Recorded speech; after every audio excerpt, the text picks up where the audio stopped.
One of the people who used to hang out in the hotel is a young designer who's now become quite well known. His name is Zach Posen. He used to hang out with Rene Ricard and some people at the Chelsea, which influenced so many lives. And so when it was time for Jeff McKay to work on a film about my art career, it was great because Zach Posen sent over a couple of dresses to wear from, inspired, you might say, from his early life in the hotel. And so that's a self-portrait I have over here wearing his dress. And another picture next to that is of Marion Schneider, who has been a collector of my photography, and who I've worked out a lot of my ideas in the hotel because I had access and intimacy with a lot of people. And I photographed her for my book, The Erotic Lives of Women, where a number of women came to the hotel and we asked them, what was your first erotic experience? Can you come show with me the camera? And what was your strongest erotic experience? And so I shot Marion on one of the penthouse bathrooms with her experience. So that's, and then this is another picture over here. This is Suzanne Barsh's room. She's been known as a party queen, and she still throws disco and late night, after dark events in clubs.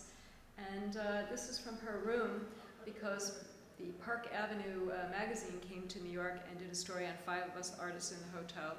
And I got also to do the video outtake of that. One of the things I always loved about the hotel is our lobby.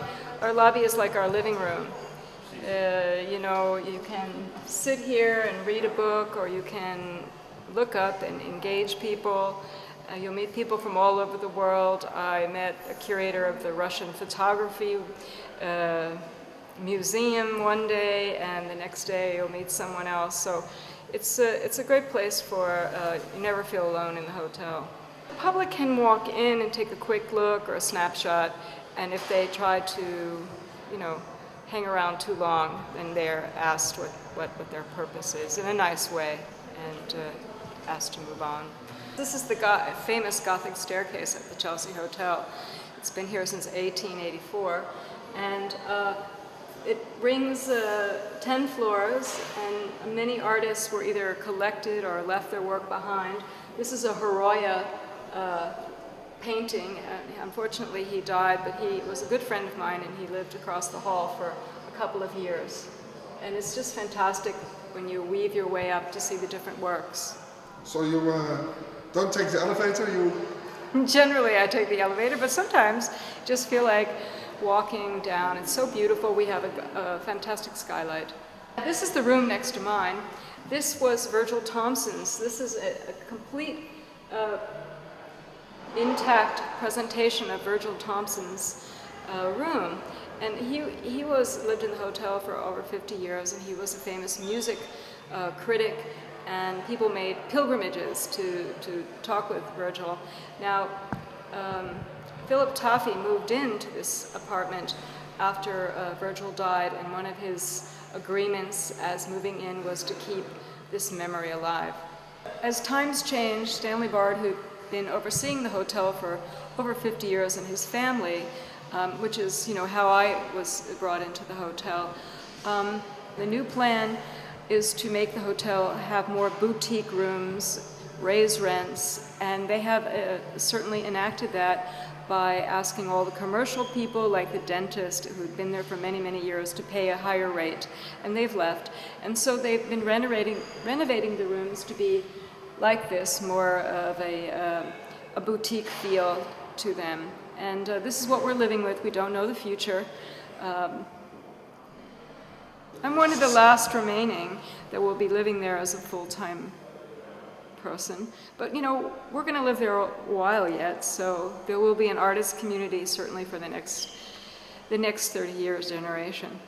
This is the mailbox. It was there for years and years and years. And one of the reasons of living in the hotel as a traveling photographer was when I came downstairs to the desk, Jerry or one of the other front desk people would greet you and say, how was your trip? And what's going on? And then they would give you your mail, and it was a kind of ritual You know, when you went downstairs to get your mail, or when you arrived, it was a welcoming feeling. And just recently, like a few months ago, they moved this. It's gone. And they have just a painted wall, and they moved this to the back part of the hotel entry area, so you no longer see the mail.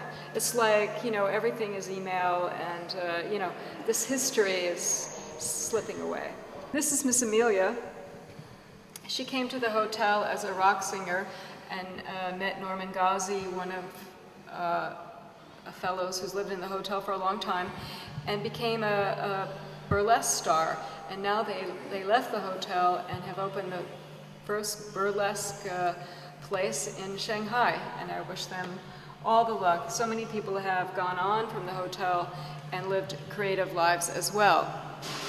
And this is a self-portrait I made in the lobby, and just sort of my mood to say, you can see the reflections, a lot of life, a lot of stories reflected back in the Chelsea and the beautiful marble. I always like this one because it doesn't say Hotel Chelsea. The sign was always coming and going, and it's sort of hot Chelsea. And the Chelsea certainly has had its hot times.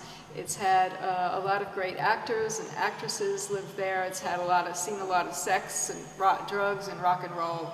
And yeah. And that brings us to this front of the hotel.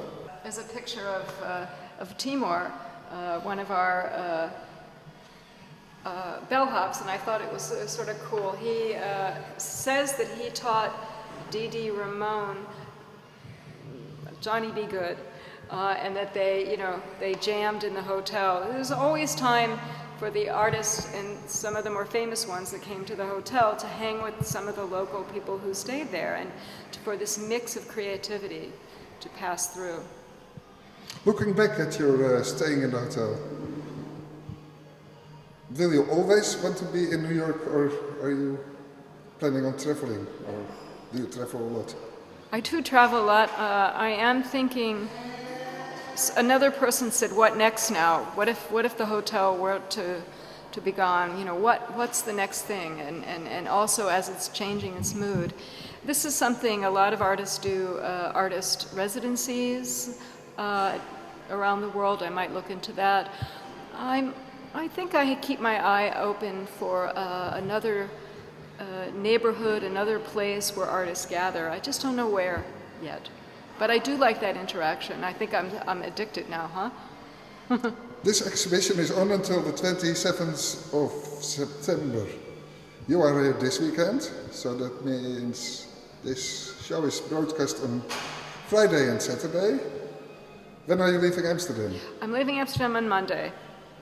But I'll be around the gallery. Am I coming back? Yes, I met some people that would like to bring me back with my new work, maybe next year. I'd love to come back. This is another resident of the Chelsea Hotel, Robert Lambert, and he made this picture, this painting, and an ode. This painting depicts the murderer of Theo van Gogh.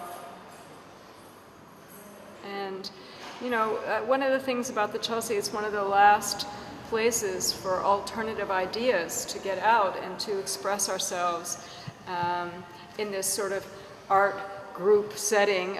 Even though we all live independently, there's still a sense that, you know, we care about the world and issues of the world. Yeah, and one more thing, I'll just bring you down here. This is Victor Borgeson. He wrote a biography of Andy Warhol, chronicling so much of that wonderful artist's life.